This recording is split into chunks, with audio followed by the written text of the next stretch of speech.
So what's up? Magandang gabi sa inyong lahat mga kamamay. Once again, andito ulit ako Mamay Love Advice upang magbigay at maghatid na naman ng ilang mga tips tungkol sa inyong buhay pag-ibig. So at this moment of time, napakaganda na naman ng ating magiging topic ngayong gabing ito. Sigurado ako na marami na naman tayong subscribers, especially mga kababaihan. Okay, para sa inyo to mga kababaihan, mga girls, itong content and topic natin ngayon. So magtataka yung iba, bakit daw puro palagi na lang sa mga girls pabor ang ating mga tips. Although, yes, tama kayo, pabor lagi sa mga girls ang ating mga tips kasi nakikita ko most of the time, sila po palagi yung iniiwan, sila po palagi yung nasasaktan. Pero hindi ko nilalahat may mga girls din na nang iiwan, may mga boys din na iniiwanan. Pero sa mundong ito, kalimitan o marami po ang babae ang naiiwanan. Kaya pabor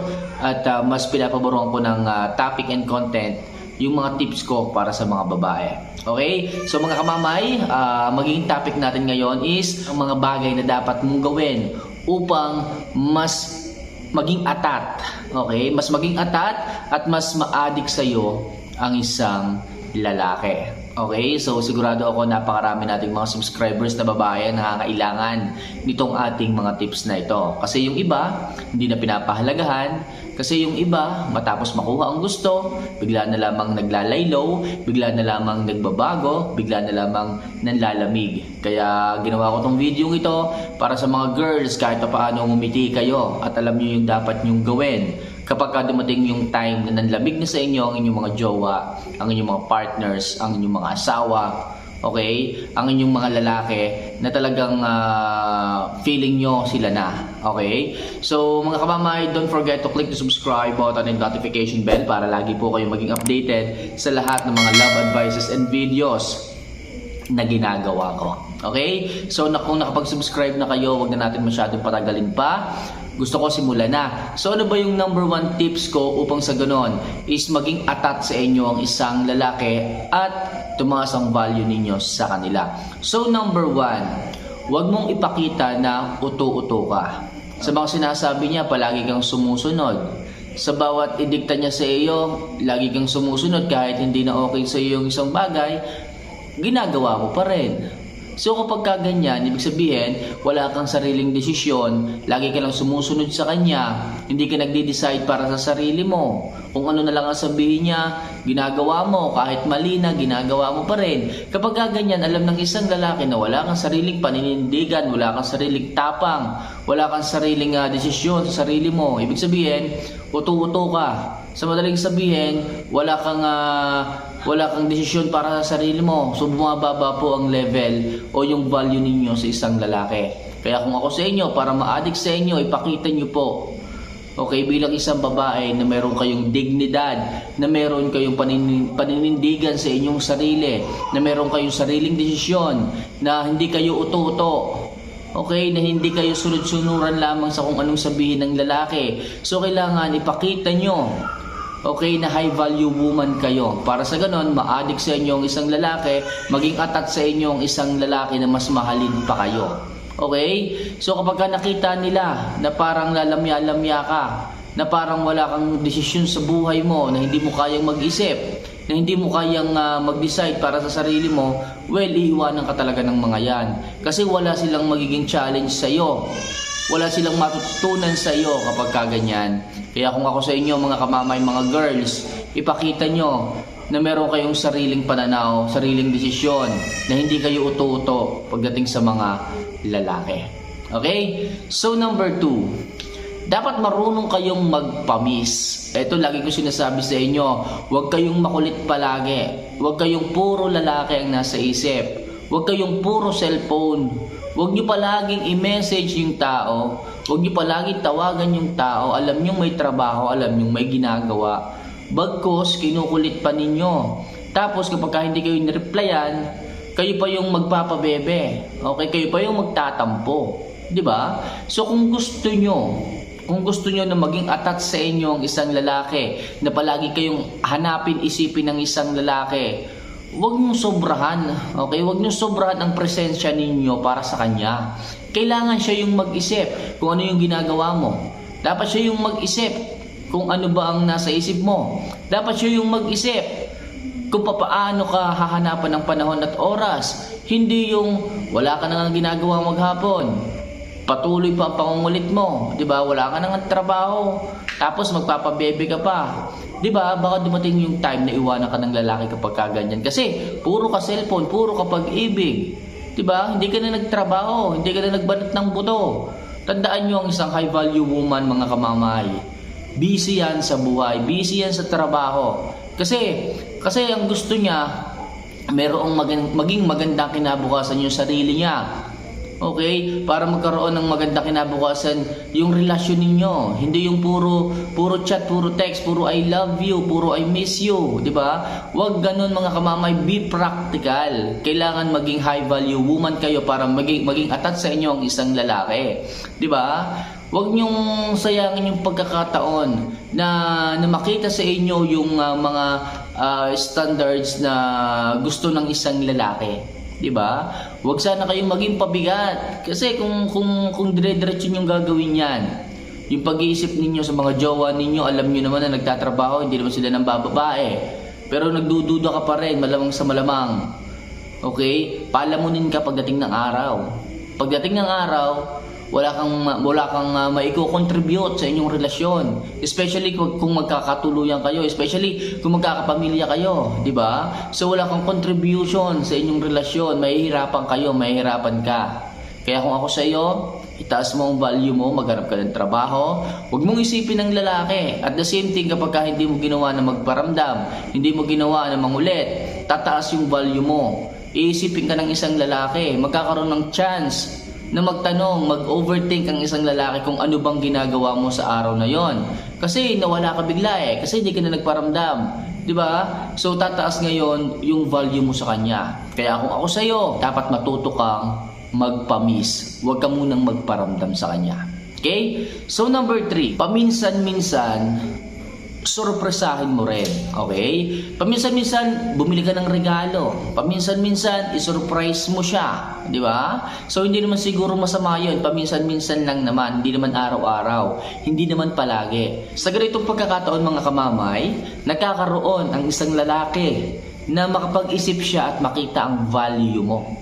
Na makita yung effort mo, yung mga bagay na ginagawa mo para sa kanya. Kapag nakita ng isang lalaki yon, naramdaman ng isang lalaki yon dahil sa nagbibigay ka ng mga regalo, sinosorpresa mo siya, hindi mo siya nakakalimutan, yung mga espesyal na kaarawan ninyong dalawa sa inyong relasyon, hindi mo nakakalimutan, anniversaries, birthdays, 'di ba? Monthsaries, kapag kaganyan, hindi mo nakakalimutan. Tumataas yung value mo sa isang lalaki, mas pinapahalagahan kanya. Kahit busy siya, ginagawa niya ng paraan para magkaroon ng oras sa iyo. Okay? Gustong-gusto namin yung mga kalalakihan, yung sinusurpresa kami, yung ginugulat kami sa mga bagay-bagay na akala namin wala na.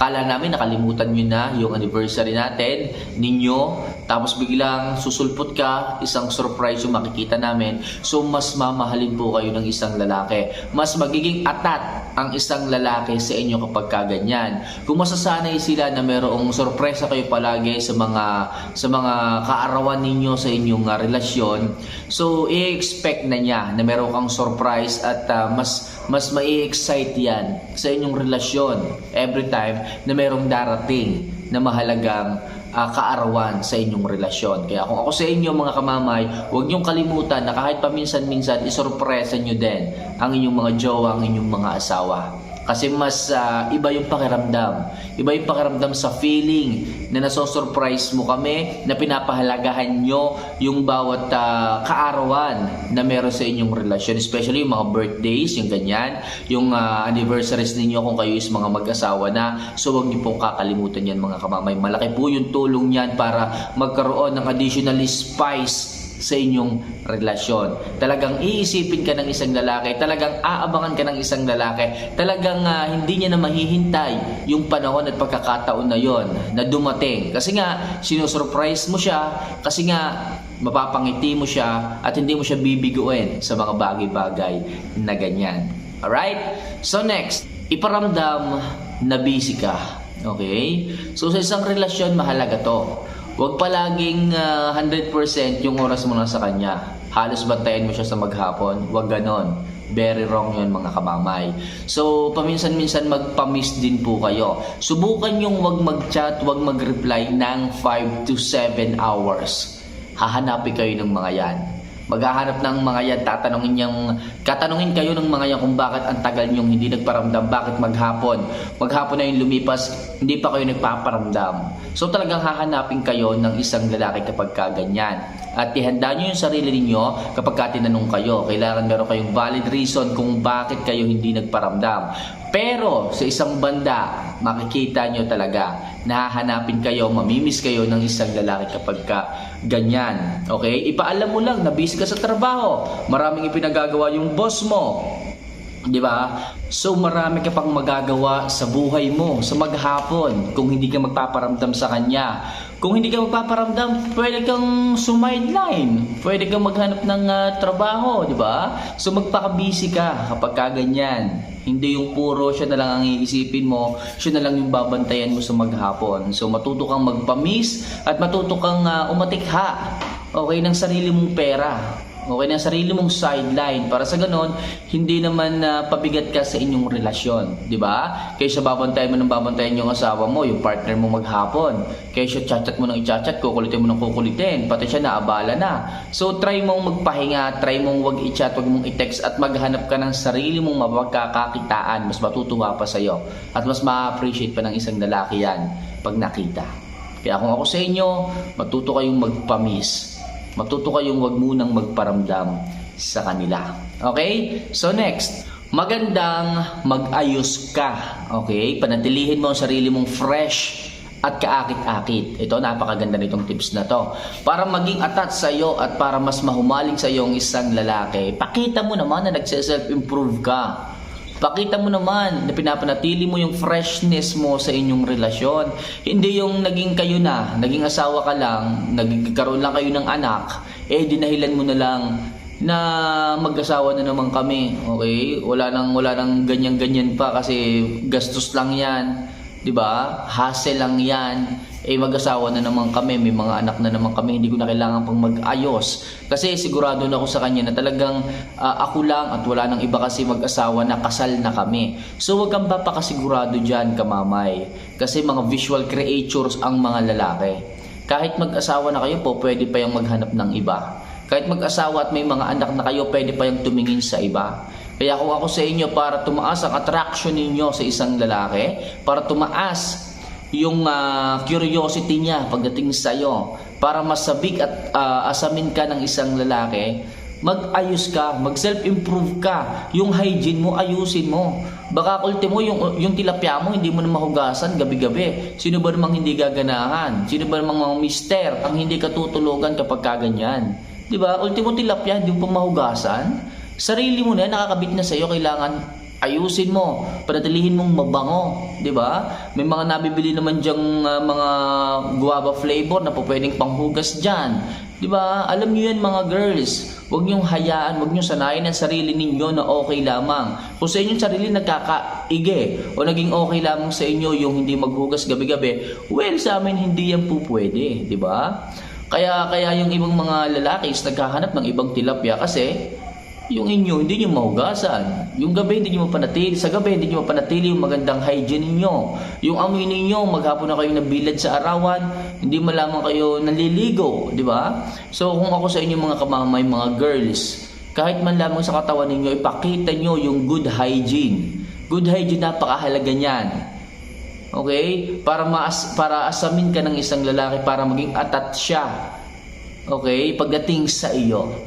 So, i-improve mo yung sarili mo, yung balat mo, alagaan mo, hindi yung puro galis na yan. Hindi yung puro libag na yan, hindi mo man hinihilod, hindi mo man lamang hinuhugasan, hindi ka man lang nanliligo. Yung inyong mga bibig, hindi nyo man lamang magawang sipilyuhin. Mag-toothbrush, nagkakaigi sa inyo na maghapon kayo kumakain, umiinom, pero hindi man lang kayo nagtutoothbrush, di ba? So kahit sabihin na natin 3 times a day after nyo kumain, mag-toothbrush naman kayo, especially sa gabi bago matulog, di ba? Yayakap kayo sa asawa ninyo, sa inyong mga partners, tapos magtataka kayo kung bakit papaling.